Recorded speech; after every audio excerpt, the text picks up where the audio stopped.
এই যিটো সফলতাৰ যাত্ৰা এই যাত্ৰাটোত মোৰ দেউতা এজন শিক্ষক হয় এতিয়া চকুমানি ওলাব লৈছে যে দেউতাই মানে ষ্টাৰ্টিঙৰ পৰা এনেকুৱা এটা পুছ কৰিছিলে যে আজি তেওঁৰ কাৰণে চাগে মই আজি সফল হৈছোঁ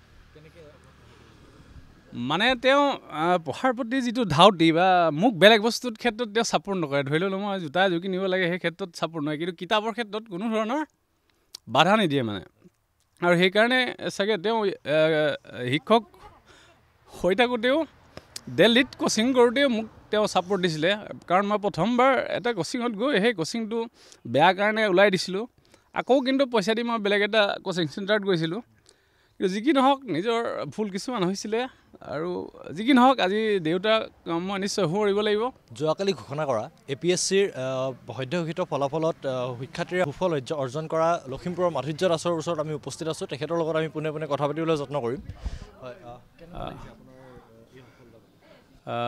নমস্কাৰ মোৰ নাম মাধুৰ্য দাস এই সফলতাত মোৰ ভাল লাগিছে মই বৰ্তমান এখন হাইস্কুলত শিক্ষকতা কৰি আছোঁ আৰু গ্ৰেজুৱেশ্যন মই পাছ কৰিছিলোঁ 2011 চনত গতিকে 11 চনৰ পৰাই মোৰ এটা অবিৰত যাত্ৰা আছিলে গতিকে সেই যাত্ৰাৰ আজি সুফল পাইছোঁ তথাপি কিছু অকণমান দুখ থাকি গ'ল কাৰণ মই সৰুৰ পৰাই ACSৰ কথা ভাবি আছিলোঁ আকৌ প্ৰস্তুতি চলাম ইয়াতো জইন কৰিম আৰু এই মুহূৰ্তত নিশ্চয় ভাল লাগিছে ঘৰৰ মানুহৰ সকলোৱে ভাল লাগিছে ওচৰ চুবুৰীয়া মোক যথেষ্ট অনুপ্ৰেৰণা দিছিলে মোৰ মা দেউতাৰ লগতে পত্নী আৰু ঘৰৰ সকলোৱে মোক সদায় অনুপ্ৰেৰণা যোগাই আহিছে আপোনাৰ ৰেংক আৰু কি মই বৰ্তমান পাইছোঁ একাউণ্ট ছাৰ্ভিচৰ এছিষ্টেণ্ট একাউণ্ট অফিচাৰ ৰেংক 221 হয় আৰু মই ফাৰ্ষ্ট প্ৰিফাৰেঞ্চটো দিছিলোঁ ACS কিন্তু যি কি নহওক যে এটা কাট থ্ৰ'ট কম্পিটিশ্যন হৈ আছে এতিয়া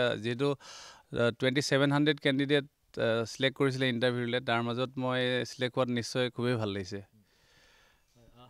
কেনেকৈ পঢ়া শুনা কৰিছিলে মই ভাবিছিলোঁ যে আপোনালোকৰ জৰিয়তে এটা কথা ক'ম বুলি সকলোৱে সফলতাৰ কথা কয় মই কিন্তু ক'ব খোজোঁ যে এই পৰীক্ষাটোত সফল হ'বলৈ হ'লে বিফলতাখিনি কেনেকৈ আহে মোৰ মতে এটাই হয় APSC এটা এক্সামতকৈ মই ক'ম কমিটমেণ্ট হয় কমিটমেণ্ট নিজৰ এটা কমিটমেণ্ট হয় সেই কমিটমেণ্টটো পূৰাবৰ কাৰণে বিভিন্ন ত্যাগ কৰিব লগা হয় প্ৰথম অৱস্থাত যেতিয়া প্ৰস্তুতি চলাইছিলোঁ 2011তে মই দিল্লীলৈ কোচিং কৰিব গৈছিলোঁ UPSCৰ কাৰণে কিন্তু মোৰ নিজৰ কিছুমান ভুলৰ কাৰণে আজি বহুত দিনৰ মূৰত এই 35 বছৰ বয়সত মই সফল হৈছোঁ ভুলখিনি এনেকুৱাই যে ধৰক এই পৰীক্ষাটোৰ কাৰণে প্ৰস্তুতি চলাব যাওঁতে বিভিন্ন কথা ত্যাগ কৰিব লাগিব ধৰক বিয়া সবাহ এইবিলাক আনন্দৰ মুহূৰ্ত আকৌ বন্ধু চিলেক্ট কৰোঁতেও এইটো সাৱধান হ'ব লাগিব যে পঢ়াৰ বন্ধুখিনি কিমান লগ দিছে এই গোটেইখিনি বিবেচনা কৰা হয় কাৰণ প্ৰিলিমিনেৰী পৰীক্ষাৰ পাছত আকৌ মেইনছৰ কাৰণে ৰ'ব লগা হয় মেইনছৰ পিছত আকৌ ইণ্টাৰভিউ এটা সম্পূৰ্ণ এটা টেনশ্যনৰ ফেজ বুলিয়েই ক'ম আৰু এইবাৰ মই এইকাৰণে ভাল পাইছোঁ যে এইবাৰ পৰীক্ষাৰ প্ৰিলিমিনেৰীটো সম্পূৰ্ণ এটা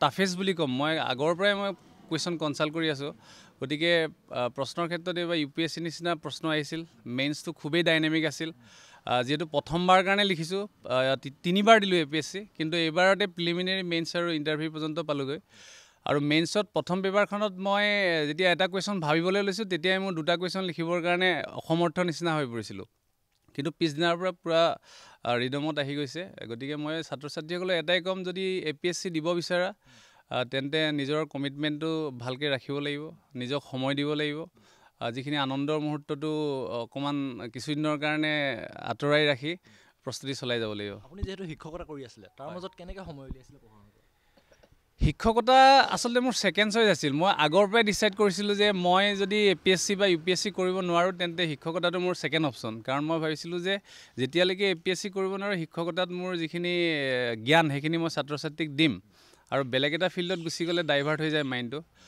আৰু সময় উলিয়াইছিলোঁ কি মেইনছৰ সময়ত এটা গধুৰ সিদ্ধান্ত ল'ব লগা হৈছিল উইদাউট চেলাৰীত মই এমাহ ছুটি ল'লোঁ কাৰণ ছুটি আজিকালি আৰ্ণ লিভ 10 দিন দিয়ে শিক্ষকতাত আকৌ CL ল'লেও নিমিলে গতিকে এমাহ ত্যাগ কৰিলোঁ আৰু নেক্সট এমাহ অকণমান স্কুলৰ পৰাই সহায় কৰিলে ছাত্ৰ ছাত্ৰীক পঢ়াবলৈ যাওঁ পঢ়াই পেলাই আহি পেলাই আকৌ প্ৰস্তুতি চলাওঁ তেনেকৈ ধুনীয়াকৈ গুচি গ'ল কিন্তু সেই এটাই ক'ব লাগিব যে খুব কম সময়ত প্ৰস্তুতি চলাইছিলোঁ সেইকাৰণে হয়তো আৰু কিছু আগবাঢ়িবলৈ যিটো ভাবিছিলোঁ এইটো নহ'ল কিন্তু চেষ্টা চলাই যাম কি পঢ়িছিলে আপুনি পোনপ্ৰথমে মই ক'ম এতিয়া যদি কোনোবাই APSC বা UPSC দিয়ে প্ৰথম হৈছে নিউজ পেপাৰ আৰু নিউজ পেপাৰ ৰিডিংটো হঠাতে হোৱা বস্তু নহয়। মোৰ ক্ষেত্ৰত সেইটোৱে ভুল হৈছিলে। মই যেতিয়া আনৰ পৰা শুনি UPSC দিব গৈছিলোঁ, তেতিয়া যিটো পঢ়াৰ যিটো ধাউতি থাকিব লাগে সেইটো অলপ কমি গৈছিল। আচলতে গাইডেঞ্চো নাছিল। তেতিয়া মই যেতিয়া 2011 চনত গৈছিলোঁ, হয়তো তেতিয়া এইটো ছাইডৰ পৰা ময়ে গৈছিলোঁ। আৰু আমাৰ দিনত কি হয়, বহুতে ডক্টৰ ইঞ্জিনিয়াৰ ভাবে, কিন্তু মই ক্লাছ 10তে ডিচাইড কৰিছিলোঁ যে চিভিল ছাৰ্ভেণ্ট হ'ম। গতিকে সেইটো সিদ্ধান্তত গৈ পেলাই মই এতিয়া এইটোত উপনীত হৈছোঁ। গতিকে পঢ়াৰ ক্ষেত্ৰত সেয়া নিউজ পেপাৰ লাগিব আৰু বেছিকখিনি একেবাৰে ক্লিয়াৰ হ'ব লাগিব। UPSCটো বা APSC কোনো নলেজৰ কথা নাথাকে, কনচেপ্ট ক্লিয়াৰ থাকিব লাগিব। যিকোনো ল'ৰা ছোৱালীয়ে পাৰিব। সেইকাৰণে হয়তো ইয়াৰ মিনিমাম কোৱালিফিকেশ্যন 30% হয়। 30% পাই পাছ কৰিলেও গ্ৰেজুৱেশ্যনত APSC বা UPSC দিব পাৰে। গতিকে বেছিকখিনি ক্লিয়াৰ কৰিব লাগিব। তাৰপিছত NCERT বিশেষকৈ পঢ়িব লাগিব। লগতে এতিয়া ডাইনেমিক যিখিনি হয়, এতিয়া ক'ত কি ঘটিছে চাৰিওফালে, মানে ক'ব গ'লে এখন বিশাল সাগৰ, কি নাই বুলিব ক'ম। এতিয়া মই চব পঢ়িব লাগিব। গুৰুত্ব দিবলৈ হ'লে মই ক'ম, এতিয়া CSET পেপাৰখনত মেথছটো খুব গুৰুত্ব হৈ পৰিলে, যিটো মেণ্টেল এবিলিটি। কাৰণ তাত পাছ নকৰিলে প্ৰিলিমিনেৰী ইখন পেপাৰ চেক নকৰে, জেনেৰেল ষ্টাডিজৰ যিখন পেপাৰ। গতিকে মই ভাবোঁ ল'ৰা ছোৱালীয়ে কনচেপ্টটো ক্লিয়াৰ কৰক, 6ৰ পৰা 12লৈকে NCERT পঢ়ক। তাৰপিছত মেথছৰ বেছিক যিখিনি ক্লাছ 10লৈকে মেথছ থাকে সেইখিনি জৰুৰী। আৰু UPSCৰ ক্ষেত্ৰততো মই ক'ম যে এনেকুৱা এটা লেভেললৈ CSET পেপাৰখন গুচি গ'ল। মই লাষ্ট টাইম দিওঁতে কান্দি পেলাই আহিছোঁ। কাৰণ তেওঁলোকে কৈছে যে মেট্ৰিকৰ লেভেলত প্ৰশ্ন আহিব, কিন্তু সেইটো কেটৰ লেভেলত আহে। গতিকে যিসকলে ভাবে UPSC দিম, তেওঁলোকে মেথছত এটা কামান লাগিব। আৰু APSCৰ ক্ষেত্ৰত কিন্তু ঠিকেই চলি আছে, কিন্তু খুব এক্টিভ হ'ব লাগিব, সেইটো কিন্তু মই ক'ম।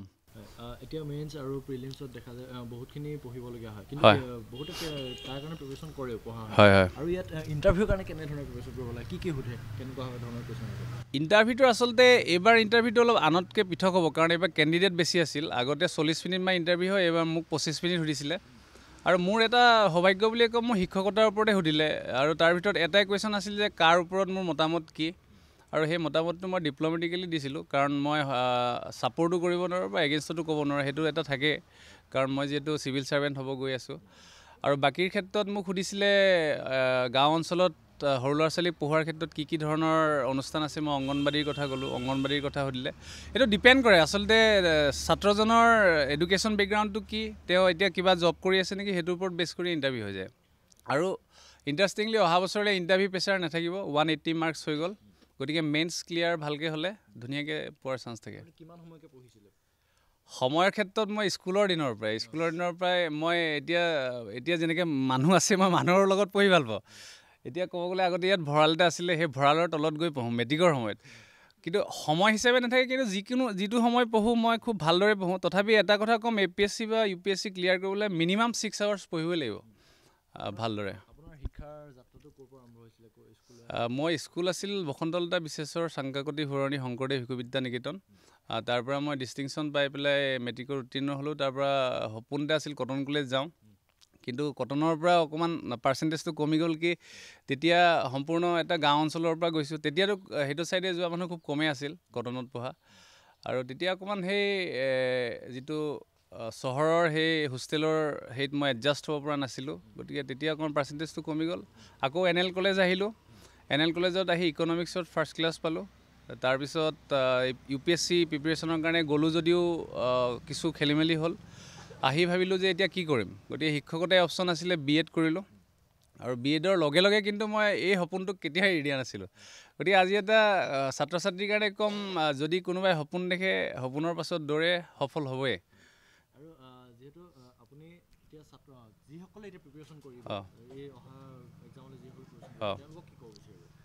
এতিয়া প্ৰিলিমিনেৰীৰ কাৰণে হাতত মাত্ৰ 2 মাহ আছে একজেক্টলি। আজিতো কমি গ'ল, ক'ব গ'লে একজেক্টলি 59 ডেইজ আছে, কাৰণ আজি 18 তাৰিখ। গতিকে এতিয়া নিউজ পেপাৰৰ লগতে গোটেইখিনি খুব ভালদৰে সামৰিব লাগিব, কাৰণ প্ৰশ্নটো আগৰ নিচিনাই আহিব, এইবছৰৰ নিচিনাই আহিব, খুব ডাইনেমিক হ'ব, UPSC লেভেলৰ হ'ব। কনচেপ্ট ক্লিয়াৰ হ'বই লাগিব, কাৰণ এইবাৰ পৰীক্ষাত মই দেখিছোঁ 4টা MCQ থাকে, তাৰে এটা নেজানিলে বা 2টা নেজানিলেও নহ'ব। গোটেইকেইটা যে ভুল সেইটোও জানিব লাগিব, গোটেইকেইটা শুদ্ধ যদি শুদ্ধটো জানিব লাগিব। কাৰণ আগৰ APSC অলপ বেলেগ আছিল, এটাই শুদ্ধ থাকে, বাকীকেইটা ভুল থাকে। এতিয়া কম্পিটিশ্যন যথেষ্ট টাফ। APSC মোৰ 3 নম্বৰ বাৰ হ'ল। আগতে প্ৰিলিমিনেৰী ক্লিয়াৰ হোৱা নাই, এইবাৰ একেবাৰতে প্ৰিলিমিনেৰী, মেইনছ আৰু ইণ্টাৰভিউ। এইবাৰ মই ডেফিনিট আছিলোঁ, কাৰণ আগতে যি ধৰণে প্ৰিপেৰেশ্যন কৰিছিলোঁ তাতকৈ এইবাৰ পূৰ্ণোদ্যমে কৰিছিলোঁ। ড্ৰবেকখিনি নিজে বুজি পাইছিলোঁ যে ক'ত ভুল হৈ আছিল। আগতে অলপ ওলাই মেলি ঘূৰি ফুৰোঁ, বন্ধুক বেছি লগ দিওঁ, এইবাৰ তেনেকুৱা লগ দিয়া নাছিলোঁ। বিয়া হ'ব এৰিবলৈ বাধ্য হৈছিলোঁ, গতিকে এইবাৰ নিশ্চয় ভগৱানে চাইছে। Thank you. এই যিটো সফলতাৰ যাত্ৰা, এই যাত্ৰাটোত মোৰ দেউতা এজন শিক্ষক হয়। এতিয়া চকুপানী ওলাব লৈছে যে দেউতাই মানে ষ্টাৰ্টিঙৰ পৰা এনেকুৱা এটা পুছ কৰিছিলে যে আজি তেওঁৰ কাৰণে চাগে মই আজি সফল হৈছোঁ। মানে তেওঁ পঢ়াৰ প্ৰতি যিটো ধাউতি বা মোক বেলেগ বস্তুৰ ক্ষেত্ৰত তেওঁ ছাপোৰ্ট নকৰে। ধৰি লওক মই জোতা এযোৰ কিনিব লাগে, সেই ক্ষেত্ৰত ছাপোৰ্ট নকৰে, কিন্তু কিতাপৰ ক্ষেত্ৰত কোনো ধৰণৰ বাধা নিদিয়ে মানে। আৰু সেইকাৰণে চাগে তেওঁ শিক্ষক হৈ থাকোঁতেও দিল্লীত কোচিং কৰোঁতেও মোক তেওঁ ছাপোৰ্ট দিছিলে। কাৰণ মই প্ৰথমবাৰ এটা কোচিঙত গৈ সেই কোচিংটো বেয়া কাৰণে ওলাই দিছিলোঁ। আকৌ কিন্তু পইচা দি মই বেলেগ এটা কোচিং চেণ্টাৰত গৈছিলোঁ। কিন্তু যি কি নহওক নিজৰ ভুল কিছুমান হৈছিলে, আৰু যি কি নহওক আজি দেউতাক মই নিশ্চয় সুঁৱৰিব লাগিব। আৰু এজন মোৰ ছাৰ আছিলে যিজনে মোৰ পোকটো ভৰাই দিলে, তেখেতক এতিয়া মনত পেলাবই লাগিব। তেওঁ ধুবুৰীত এতিয়া শিক্ষক কৰি আছে, তেওঁৰ নাম ৰাজু পায়েং হয়। তেওঁৱে মোক ইংৰাজীত এনেকুৱা এটা কামান দিলে। মই অসমীয়া মিডিয়ামৰ ছাত্ৰ হৈও ছেণ্ট মেৰিজৰ শিক্ষকতা কৰিছিলোঁ কিছুদিন, আৰু মোৰ BEdতো ইংলিছ মিডিয়াম, মেট্ৰিকৰ পাছৰ পৰা কটন কলেজৰ পৰা ধৰি আজি APSC ক্লিয়াৰ কৰালে মই কমপ্লিট ইংলিছ মিডিয়ামত আছোঁ। গতিকে এই কথাটো ছাত্ৰ ছাত্ৰীসকলক মিডিয়াম কোনো কাৰণত অন্তৰায় নহয়। গ্ৰামাৰ শুদ্ধ থাকিলে যিকোনো অসমীয়া মিডিয়ামত পঢ়া ছাত্ৰ ছাত্ৰীয়ে ধুনীয়াকৈ এইটো পৰীক্ষা পাছ কৰিব পাৰিব। ধন্যবাদ। দেউতাকৰ পৰা জানিবলৈ চেষ্টা কৰিম। মই প্ৰথমে এই 13 চনতে ৰিটায়াৰ হ'লোঁ। ৰিটায়াৰ হ'লত তেওঁ মানে হেৰিত আছিলে দিল্লীত লগত আছোঁ। যিমান পাৰোঁ পৰীক্ষা তেওঁ দিবলৈ যায়, তাৰ লগতো তাতো মই যাওঁ, আৰু কিতাপ পত্ৰ যি লাগে আৰু কি লাগিব, কেনেকৈ পঢ়িব লাগিব, এনেকুৱা কিছুমান উপদেশ দি থাকোঁ। আৰু লগত থাকোঁ, ভাত পানী বনাই খুৱাওঁ। যিমান পাৰোঁ আগবঢ়াবলৈ সহায় কৰিছিলোঁ, কিন্তু যিমানখিনি ভবা হ'ল তাতকৈ যেনিবা অলপ কম হৈছে। আৰু তথাপি এতিয়া ভাল লাগিছে যথেষ্ট। কম বেছি হ'লেওতো এটা লক্ষ্যত উপনীত হোৱা হ'ল, আৰু ভাল লাগিছে, যথেষ্ট আনন্দিত। হ'ব, বহুত ভাল লাগিছে। এইখিনি হোৱাৰ পৰা বহুত চিন্তা কৰি আছিলোঁ, সদায় ঈশ্বৰক চিন্তা কৰোঁ, তাৰ যাতে নিজৰ মনৰ ইচ্ছাবিলাক পূৰ হওক সেইবুলি মই নিজৰ গুৰুগৃহতে কীৰ্তন দশম এইবোৰ নিজে পঢ়ি সকলোখিনি আদায় কৰি দিছিলোঁ তাৰ নামতে।